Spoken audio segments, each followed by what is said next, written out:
welcome to Risual's public sector broadcast.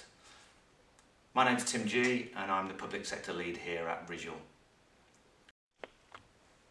So thanks for joining us. I'm really pleased to introduce two people on this public sector broadcast today. Kevin Stevens, who's a quality assurance for the local Children's Safeguarding Board, and Paul Donnelly, who's our Director of Justice. So what are the typical challenges that are in the kind of day in the life of delivering these services, Kevin? Well, it's a good question, and it's one of those questions where your first response is to go, where are not the challenges? Yeah. I suppose the first thing is to put it into the context, because obviously of the period of austerity that we've been in, there's been a huge, unprecedented level of reduction in terms of funding across the piece, really. That's through third sector right the way through to local authorities. That brings challenges. Just in terms of numbers of people that you have around you in terms of service delivery.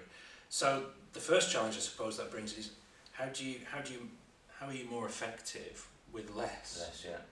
And that makes you having to start to think about different ways of working.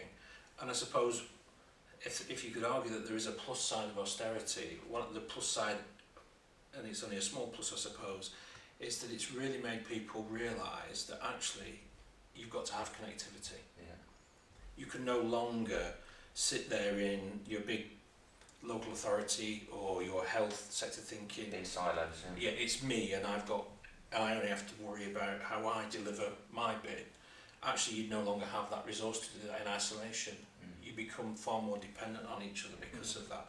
So actually the realisation that you have to have greater connectivity is a positive. And this is really true disciplinary team working here. It has to be in action. Absolutely. And I think that's the key to this, and that's hence why really the need to sort of embrace IT in a more positive way, as opposed to just seeing it in the old traditional ways of that it's your recording system and it's your management suite.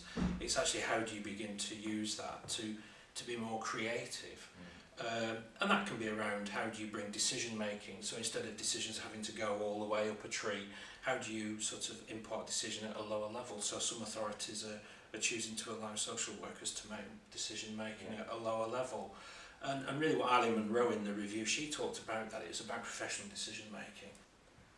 And of course, when we're looking at around decision making, I guess we're also looking at about making use of information for insights for critical service needs, right? Yeah, I mean, if you look at serious case reviews of children, the common theme, one of the usual suspects that always comes up is about it was a failure around communication, and we'll learn from that. And so actually it is that information sharing and information sharing in real time.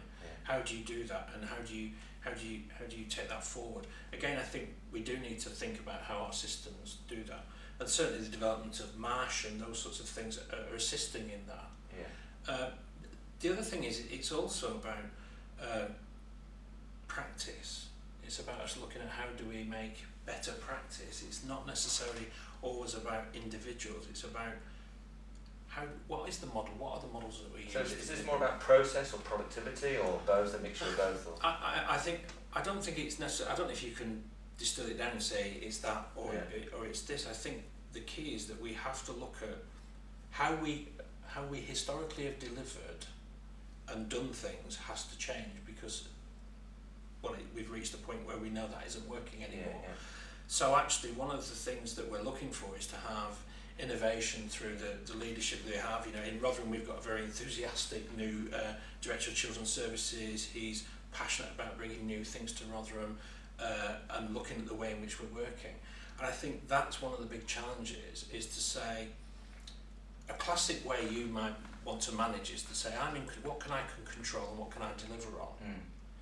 But that's a very old-fashioned style, really, of managing in the public sector, because really what the systemic management should be about, really, is about saying, how do I manage my people so that they can integrate and work with others more effectively?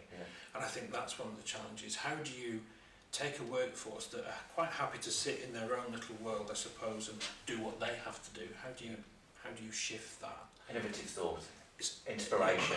Absolutely, linked with the use of the things around you and the tools that you've got. Notwithstanding, getting the job done and Absolutely. Yeah. But it's a more effective way, a better way of engaging with young people and with families, capturing their voice effectively, making sure we have the right information at the right time, because what you'll get then is far better interventions being delivered in a proactive way, probably better than we've ever done before. Yeah, excellent.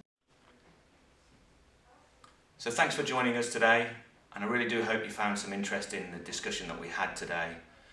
I would ask that you like, share and subscribe to this public sector broadcast vlog, and equally we'd love to hear from you on any of the links provided here, on any comments that you may make or would want us to do to make this better for you.